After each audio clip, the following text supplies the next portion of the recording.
How many 4-letter words can I use on that? Don't get taken down. Figure it out. Like, find a way to not get taken down, even if there's a minute left. Oh, Nick, I'm a top guy, so I love top wrestling. We have an amazing culture within our program, and we build it. We don't buy it. We build it. So I think that wrestling is the greatest sport on earth.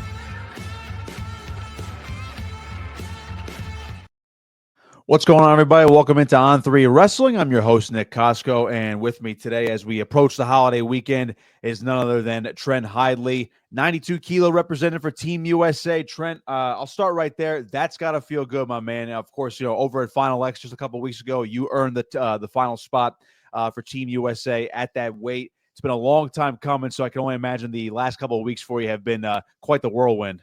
Yeah, it's been great. Like you said, maybe a situation where it feels like I've just been knocking on the door for a long time. And then, to finally come through and get some big wins to make a senior world team, it just, it was a great accumulation of a lot of hard work and build up to that.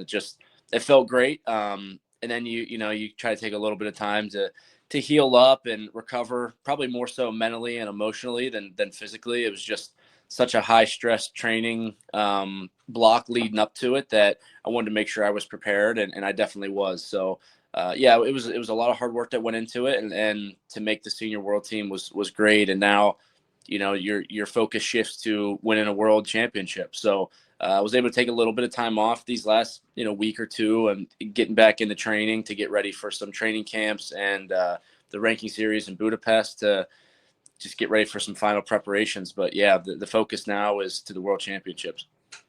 What does the rest look like for you? Again, there was a very emotional scene for you and obviously your family, your teammates, and just when you claim that spot for the first time. I know it's almost like a patented yell for you now, where you kind of let it all out after you win. What does the rest look like? Do you immediately say, all right, I'm not even going to touch the mat, I'm not going to touch the weights right now, I just want to clear everything out? What does that look like for you over the last maybe week or two? Yeah, the first week was pretty light. I didn't do a ton of wrestling just because the month and a half leading up to Final X was really intense training.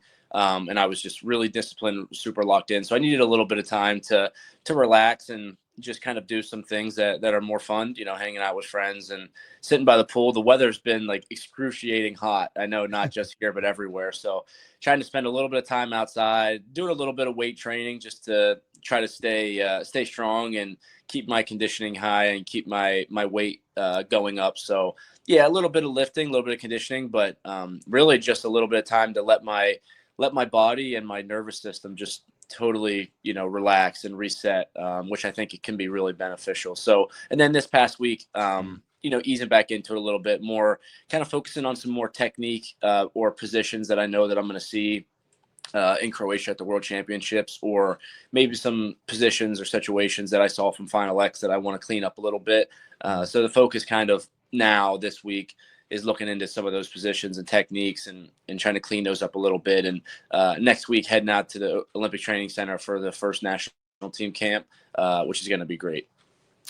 Leading up to Final X, you just mentioned it was a high-stress type of camp. How long does a camp like that last? Is it a couple of weeks? Does it work in cycles for you? And when you mentioned that high stress, was it just like, all right, I need to make sure I'm 100% on X, Y, and Z, or is it like more of the mental side of thing when you reference the high-stress part of camp?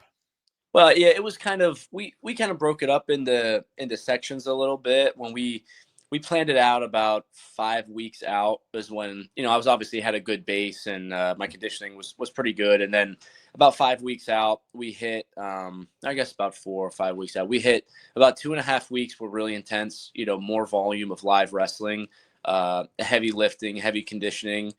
And then about 2 weeks out, it started to taper a little bit, still a little bit alive, a little bit of lifting, conditioning. And then that last week was pretty light. So just, getting into the room, feeling good, feeling confident, which is weird because the last week was my most frustrating week of training, just because I think I was getting so anxious and ready to compete that it was like I was letting my mind shift more towards the weekend than just staying in the present. So there was some time right towards the end of the training cycle where I was starting to just get a little frustrated in my wrestling and probably freaking out a little bit too much, which is good too, because, you know, I got that out of my system, and, you know, it helps you refocus on the fact that you just got to stay present and do what you need to do in that moment, and trust that when the time comes at Final X, you're going to be ready to go. And I knew I had a lot of confidence in the training I put in. So the hardest part was just getting there, you know, and then once I got there, I felt great. I knew I was ready to compete hard. You had the confidence going into Final X. Did you feel the pressure of maybe you were pegged as the favorite at that weight? You know, a guy like Josh Barr, who's still in college. You guys had 2 very competitive matches. And of course, when you wrestled that second match, I believe it was 3-2, the final score of that second match. So it was razor thin. Did you feel pressure as a quote unquote favorite to, you know, make sure you were the one that ended up on top, or was that not quite in your head? Well, I think I felt it even a little bit at the U.S. Open. Mm-hmm. You know, I was the number 1 seed. And honestly, when I think back at the last 6 or 7 years, I haven't been, you know, a favorite going into a tournament for a while. So that was kind of a little bit of a new feel for me. And, you know, that's a different type of, I guess, wrestling that you have to be ready for. So I think going through the Open, that kind of helped me a little bit understand, like, you know, nothing's just going to be given to you because you're the number 1 guy. And of course, you know that, but it's different when you're there and, you know, you're expected to win, and you want to hold yourself to that standard. So I think going into Final X, I was trying to really just focus on bringing the energy and wrestling extremely hard. I didn't want to fall into the mindset where, you know, I had something to lose, or, you know, I knew that, you know, I was the favorite. I was just going into it like any other tournament I had my whole college senior level career, where I was going in to take something. And I think that was really important for me, because when you wrestle somebody like that's as tough and as good as Josh Barr, you're not gonna hope your way into a win, right? You're not gonna luck yourself into 2 wins against somebody that good. So I had to make sure I really brought the energy and brought the mindset that I was going out there to take it and not try to let it fall into my lap. So, you know, especially after that first match, you know, Final X is such an interesting experience, because you're not used to knowing who you're going to wrestle when you go into a tournament setting, and you're not used to wrestling the same guy back to back. So I think after the first match, I started to feel more pressure, because the first match I was going in, it was just my normal system, my normal process, and competed great, got the match done, you know, whatever. And then you start sitting there, you're like, wow, I'm, you know, 1 win away from making the world team, which can be kind of a dangerous mindset, because I started feeling the external pressure of, you know, you want to win so bad that you just don't want to lose. And I had to really catch myself there a little bit and bring it back to, you know, I want to go into this match with the attitude that I got to go out and take it. And a part of that for me was flipping the mindset that, you know, I'm not up 1-0 in this series. It's even going into this, or maybe I have the attitude that I'm down 0-1, and I got to go out there and make sure I set the pace and make sure I'm aggressive and score points. And didn't end up scoring a lot of points. You know, it's hard after you wrestle somebody and then you wrestle them 2 hours later. But I think that quick shift of mindset that I had, that put me in a position where I was trying to go out to attack and go take it.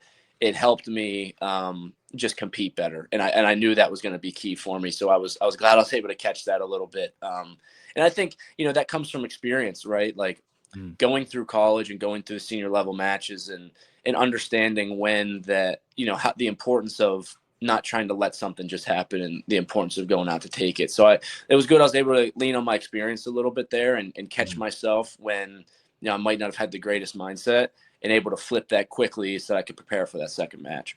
Did you feel any adjustments made by him or even yourself from match 1 to match 2? Because of course, you know, if there's a match 3, it's a shorter break, but there was I want to say maybe a 30 to 40 minute break in between matches 1 and 2 before you had to step out there. As you mentioned, you didn't score as many points, but it seems like you at least stuck to your same game plan. Did you notice anything different that either Josh was doing or maybe something that you did not do in match 2, despite the fact that you came out with the win?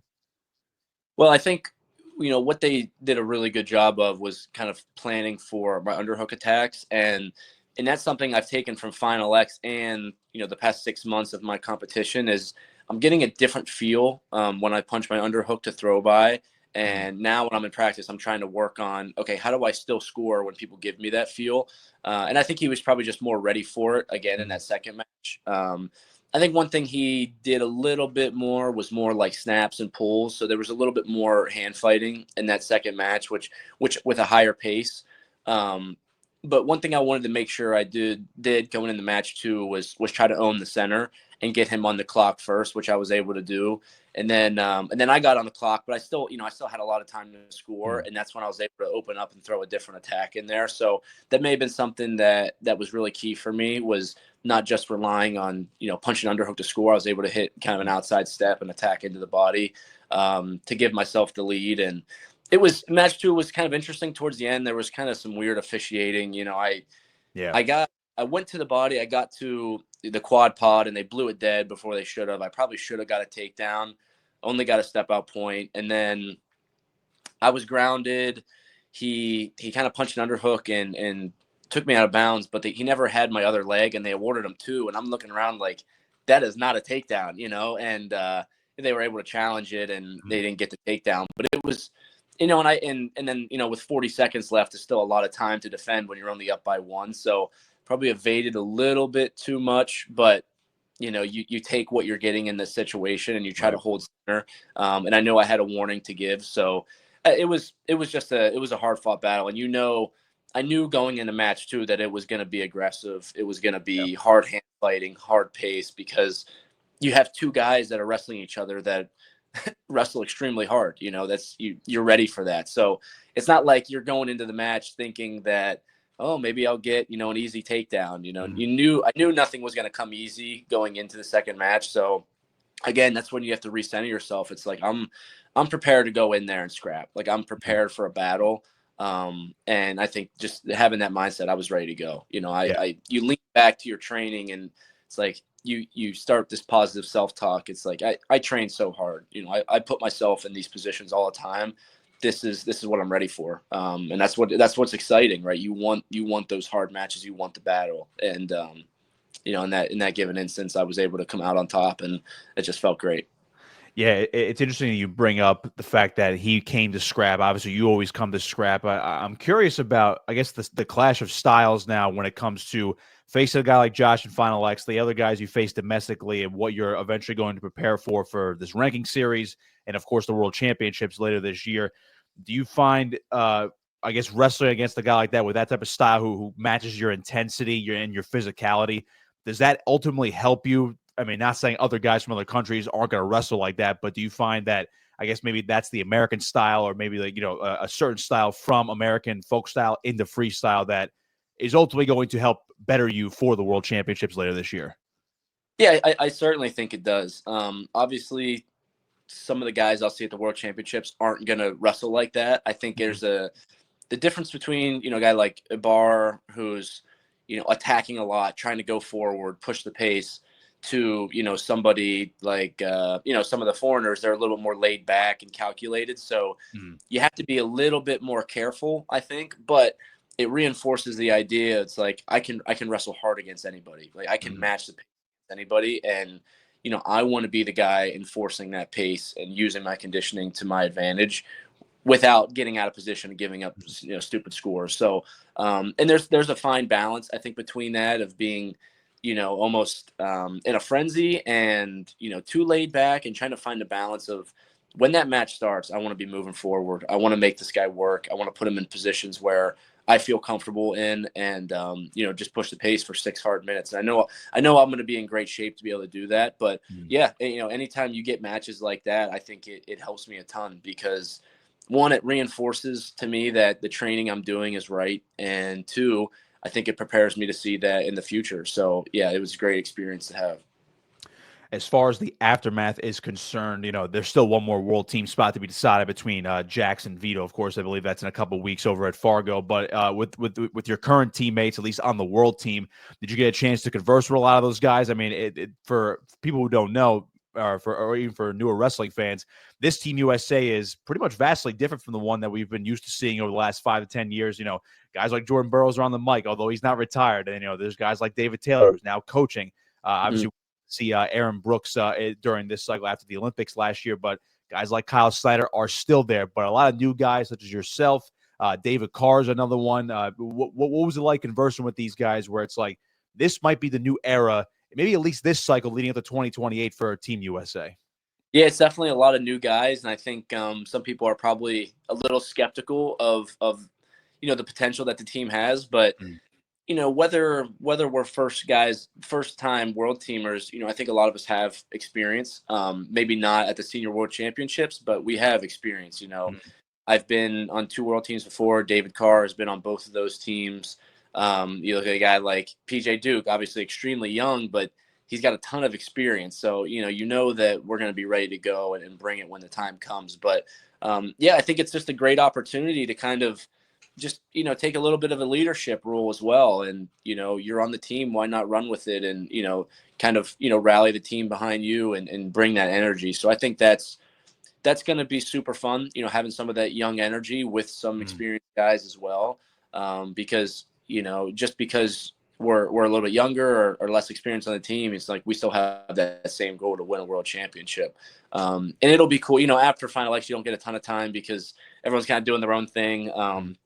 But next week at the OTC will be pretty cool, I think, because we'll have everybody, hopefully everybody there, and you're training together and hanging out a little bit together and kind of strengthen that bond. So I'm excited for that. I'm just excited to soak up the whole experience. You don't want to get, what I found with wrestling is, if you take it so seriously, if I take these next 2 months wicked seriously and I stick to myself and, kind of just train myself into the ground, it's like, that's kind of like the old school approach. I think it's like, that's not well, I know I'm going to train hard. I know I'm going to put myself through the positions, but why not soak it up as much as you can and have some fun with it? So that's kind of how I'm approaching, these next few months, getting ready for the world championships, like soak it up and enjoy the experience. But, I'm coming for world gold at the same time.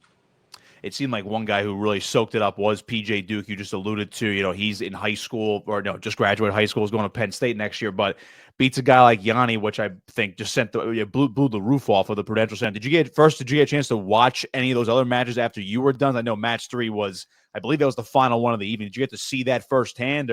Or if you had any conversations with him afterwards, what were those like? Yeah, it was a little hectic. I was, when I got done, you do your interview and then you got about 1,000 kids trying to shoes, singlets, and get signatures. So I tried to get as many of those in that I could. And then you got to go right into drug testing. So it's like your mind is kind of scrambled. You don't really get a chance to enjoy any of the other matches. But I remember when I was in the drug testing protocol in the room filling out the paperwork, and you could hear it from the crowd, like underneath the roof. Everybody was going crazy. And there's a TV in the back, and I look back, and it was just him celebrating. It's like wild, just an incredible performance on his end. And it was pretty hectic in there. And I've gotten back to go through Flow and watch all the matches now. So it was what a great series they had, and just a pretty incredible accomplishment for him. Yeah, you'll see him and others hopefully at the Olympic Training Center next week. I wanted to pivot to NC State, your alma mater, because obviously they're coming off a nice campaign. Last college wrestling season, of course, Vince Robinson winning the national title. But I found this factoid pretty interesting, the fact that they are one of 4 schools this year to have a national champ and a senior world team member in yourself that actually trains at their alma mater. So what can you say about NC State as a whole, considering Vince wins it as a freshman, you stayed around at NC State for your senior level training, and now you're on the world team representing the Wolfpack RTC. What can you say about the room itself and the whole organization over this past calendar year? Yeah, there's a ton of momentum. It's a super exciting time to be involved with NC State wrestling and the Wolfpack RTC. And I would put our coaching staff up against just about anybody in the country. You got Jameel Kelly, who's an Olympic silver medalist, who's running the RTC. Zach Esposito, who was a national champ, been a part of national championship teams. Pat Popolizio, obviously, has been the head honcho for a while and just has a ton of experience. And it's just there's a lot of great momentum with our program and bringing in the right guys and good recruits and getting in there and training. And listen, like, when you think of NC State, you come to NC State, it's like, there's nothing really that special there. We don't have the best room in the country. Might not have all like the most resources in the country, but like we train hard and we want to win. And that's a culture that I love being a part of. And for me to kind of help mentor these guys as well has been awesome, and kind of help them achieve their collegiate goals while at the same time I'm trying to achieve my, post collegiate goals. And I think it's just a good mix right now. And there's a ton of momentum. There's a ton of excitement, and you just gotta cash in on this momentum and keep improving. But yeah, it's a great accomplishment, right? When you look at the company that you're in with those other schools, I think it was, those other blue bloods, Oklahoma State, Penn State, Iowa, and then NC State. It's like, okay, that's good company to be a part of. And I think it just speaks to the work and the effort that the coaches and the guys on the team put in. And, obviously with Vince Robinson winning a national championship as a freshman is super impressive. And now it's, where do you go from here? It's like, keep taking those steps and get ready to repeat next year. And as well as, having senior level athletes like me taking that torch and trying to do big things on the senior level as well. So it's super exciting, I think, time for NC State wrestling. Yeah, big things coming this coming college season for NC State. You guys also just added Malik McDonald as an assistant coach within the last couple of weeks. I believe you guys were teammates for 1 year towards the end of his career when you first got on campus? Yeah, my true freshman year, Malik was a fifth-year guy. And it's so cool because, like when you go in as a freshman and you're only 18 or so, those guys that are fifth years are like kind of like legends to you a little bit. Yeah. And it's like, wow, this guy's gone through everything here. So Malik was definitely a big mentor for me, someone I looked up to a lot coming into college, and definitely beat me up a lot. He was a 197 pounder down from heavyweight, and I was a 174 pounder going up to 184. So I got to train with him a lot my first year. And I don't know if I ever even took him down. So I was joking with him, when he got hired. It's like, we got a lot of wrestling to catch back up on. So Malik is awesome. He's a workhorse. He just a great dude, and awesome to have, an NC State alumni come back after getting a lot of coaching experience to come back and help the program again. So Malik's going to be a great hire. Awesome to have another big guy in the room like that. And just he'll have a great impact on the program. When it comes to what he brings to the table, obviously you already mentioned what he's going to do coaching-wise, being an alum, so he knows NC State pretty much in and out. Is he going to be a training partner of yours again within the room, or is he mostly going to focus on, I guess, the college side of things? Well, honestly, I think it'll be a mix, right? Mm-hmm. Like, I'm in the college practices all the time, too. Right. So everybody kind of, I'll have separate workouts, of course, that are just kind of focused on my individual techniques. But a lot of times I'm in there with the guys training with them. And Malik will be in there as well. And it'll be good, with Isaac Trumbull there. Whenever he comes off an injury, he's pretty close to doing that. So that'll be a great guy for him to roll around with as well. And all of our upper weights, I think we'll probably have a pretty young 197 pounder this year. So that'll be great for me and Malik to be able to work with him hands-on and get those guys prepared to step into the lineup. But yeah, he'll be a utility guy. I'll definitely train with him a lot, and as well as the college guys. I think you might be able to take him down now at this point, or maybe he'll still try to keep that as a goose egg in the wrestling room, I'd say. I'm looking forward to it. So you recently signed to a Real American Freestyle, and I think this is one of the leagues that people are really excited about when it comes to actual pro wrestling and not WWE or WWF back in the day. Hulk Hogan's running this thing. I know it seems like there's a big name wrestling athlete signed pretty much every week at this point. So you're one of the initial guys in the first class of guys for Real American Freestyle. Just had that come about? What were your conversations like? And I can only imagine you are very excited for this pro league debuting in August. Yeah, I'm super excited about it. I mean, I honestly hadn't heard a lot about it, and then I got a call, and they basically explained what they were going to do and what they were looking to do, and I was like, hell yeah, I'm in. Like, I love competing. I love professional wrestling, and it was like, this is a great opportunity for me to get big time matches against other high level athletes and put on a show for hopefully a great event. And I was super excited to get the call, super excited to join it, and I'm looking forward to it. I don't imagine I'll probably wrestle in this first one because it's so close to the World Championships. But I'm definitely excited to get my first match in the RAF. I think it's going to be a great show. Have you had any conversations with Hulk himself, or even just other representatives with RAF since then, or what's this whole process been like since you signed on?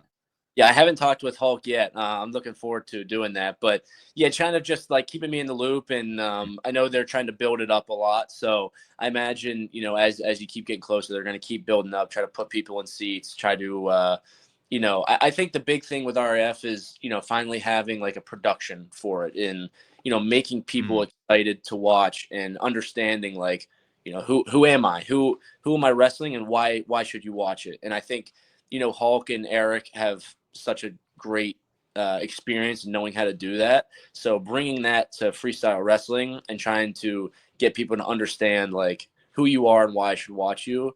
And then it's, my job to go out there and put on a show. So I'm excited for that, because I feel like that hasn't really been done. In the past, there's been a ton of big, leagues that have been put on. And even now, like I spent some time wrestling in the CWA events, which were a ton of fun.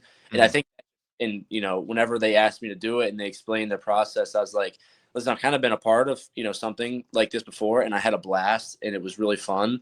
And I think this is on a little bit of a bigger scale. So I'll be interested to see, how it goes. But yeah, I love getting more matches. I love competing anytime I can. And for it to be like a cool environment like that and a cool build up, I think will be super exciting.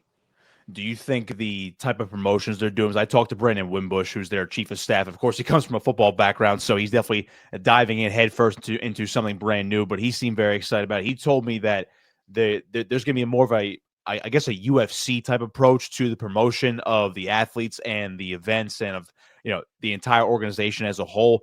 What have you noticed so far in terms of the promotion of this event? How they're trying to really build these storylines with all the athletes, and do you think that's something that could easily translate even into college wrestling next season? Yeah, and I think you said the key word was storylines, right? Like making people understand why they should watch. And there's so many great wrestlers that have great personalities. I just don't think we've really been able to tell it that well. And wrestling as a sport, right? Like we're probably a little behind in like understanding the importance of that and the marketing behind that. And I think that's what these guys bring to the table, is like they know how to tell a story. They know how to get you interested in watching me wrestle. They know, how to make the matchups that'll make you say, oh, wow, this is interesting. I want to see how this goes. And once I get to know these guys, okay, maybe they had a great rivalry. Maybe he beat him in the national finals and then he beat him for the world team spot. There's a lot on the line here in between these guys. So yeah, I think it's huge. And I think even in college, honestly, I mean, the past couple of weeks have been so insane. Like there's so many storylines to follow. And is it bad? Is it good? I mean, the stories themselves aren't that great, but you can build on it, right? And I think as a sport, we probably really haven't done that a ton. So it'll be interesting to, next year college wrestling, there's already a ton of anticipation leading up to it, whether it's recruiting or allegations or whatever. There's so much going on that there's a lot to follow. And that's just wrestling is such a great sport, and there's so many great athletes in it that you have to tell the story. You have to get people to understand why it's important to watch and why it's fun to watch, right? Not just the average fan, but someone that might not know a lot about wrestling, and bringing those people in, I think, is big. Trent Hidlay with me here on On3 Wrestling. And Trent, I'll leave you with a couple more. And again, appreciate your time today. So just sticking with the college front, I know it's only July, and you kind of already alluded to the excitement of NC State this coming season. So, a couple guys that had great success coming back from last season. Obviously, we already mentioned Vince Robinson. You alluded to Isaac Trumbull as well, coming off the injury. But again, a lot of talent in that room once again. What are some of the biggest things that you've noticed so far, I guess, through the summer, whether these guys competed on tried to compete on the senior level or, their age groups as well on the freestyle circuit? What have you noticed so far in terms of development through the summer as, we're going to be in college wrestling season before we even know it, 5 months from now. So what have you noticed so far with NC State? I think one of the biggest things I've seen is a bit of a step up in maybe maturity from a couple of guys that are no longer a freshman or sophomore, but now they're hitting that junior year. Maybe they're hitting that senior year. And like, I've been here for 3 years. I belong here now. And it's like, I think a couple guys like Jackson Arrington and Maddie Singleton. Arrington came off red shirt, had a great red shirt season, placed at the U.S. Open, had some big wins, wrestled at the World Team Trials. So he competed a ton, got a lot of experience. And, Maddie Singleton was an All-American this year. And I think you're seeing a little bit of a step up in maturity where it's like, they're getting a little bit of confidence in themselves now, and they're treating themselves like professionals, right? It's not like here at the college wrestling scene, it's like I'm here as a professional, I'm here to win. So having that energy has been awesome because it bleeds into the other guys, right? And we just had a great freshman class just get here, I think like 2 weeks ago. So guys like Will Denny and Daniel Cepeda and Brogan Tucker, Jason Quaid, Kason Howe, a couple other guys. They're feeding onto that energy now. So it's good to have leadership in there that's showing these guys the way and showing them how to train. And then obviously I talked about Jackson and Maddie. You have Vince and Trumbull who, had great success last year. You got some other guys coming like Ryan Jack coming off red shirt who can do really well. So there's a ton of really, really good guys in the lineup, and maybe even the opportunity for a couple young guys to step in and take a spot. So it's been great to see kind of the step up in, I guess, maturity, leadership, and just understanding it's like, hey, this is my team and I want to do great things and let's go run with it. Love hearing that. So I'll leave you here with this one, and obviously it circles back to you for the World Championships, which are in September, I believe, from the 13th to the 21st. So you're gearing up for your first World Championships as a member of the senior team. You mentioned you're already going to the Olympic Training Center, I believe, next week. What do the next couple of months look like for you? Do you go hard for a couple of weeks, then take some time to rest and recuperate, then ramp it back up? How do the next 2 months look for you gearing up for Worlds in September?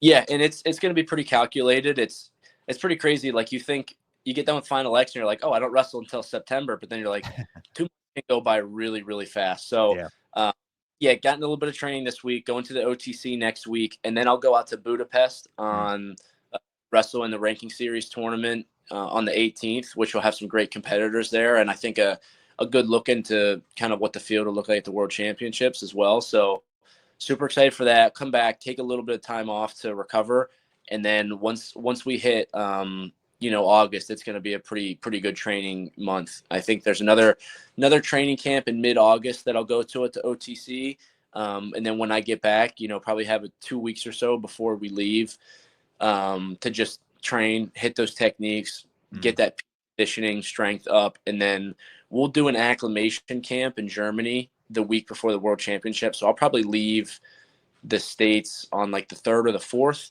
It will go out as a team. We'll acclimate there for a week, and then we'll go to Croatia and get ready to scrap. So it seems like there's a lot of time, but really it's going to be here before you know it. So every day is important at this point, whether it's a rest day or a training day, just trying to make sure that I can optimize it as much as I can, because I want to, I'm ready to win. I want to win. And there's some things technically, tactically and positioning that I can really improve on in 2 months. And I'm already seeing that a little bit just this past week of slowing things down a little bit and, really trying to understand, like, what am I going to see and what do I need to be ready to do and execute in order to win big high level matches against these guys. And, just getting reps. And then once you identify that, it's just getting reps, spending time in there, getting comfortable with it. Any other thing is staying healthy, right? Like I train hard, that it's important for me to understand the importance of the recovery aspect and making sure I'm not overdoing it, because I'm not getting any younger. I know I'm not that old, but the way I train at age 26 it can be a lot. And I love it, but I also have to be smart and disciplined and listen to my coaches sometimes, and like just stay out of the room and build that excitement next day. So I'm super excited. I think there's some great gains I can hit in these next 2 months. And, I'm going to go into that tournament expecting myself to win. I never go into a tournament or a match with expectations to do anything else. So this is no different for me, and just super excited. It's been great. I've been given just a ton of support, not just with the Wolfpack RTC and my coaches, but now kind of like representing the country, it's like everyone's rooting for you a little bit. Yeah. Maybe some people aren't, which I understand, but cool to kind of, it's just a cool thing to, realize, sit back. It's like, I'm wrestling for the United States at the World Championship. Like it's a bit of a dream come true. And the expectation for us is to go there and win. And I want to be a part of that expectation. So I'm super excited for it.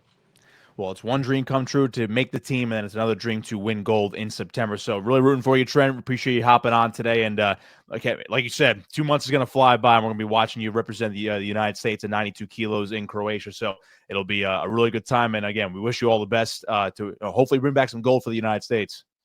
Yes, sir. Thank you, Nick. Appreciate it. Absolutely. Trent Hidlay with me here on On3 Wrestling. Be sure to check out the rest of our content on YouTube, of course, and check our content at on3.com. And, of course, follow our social channels at On3 as well. We'll see you next time.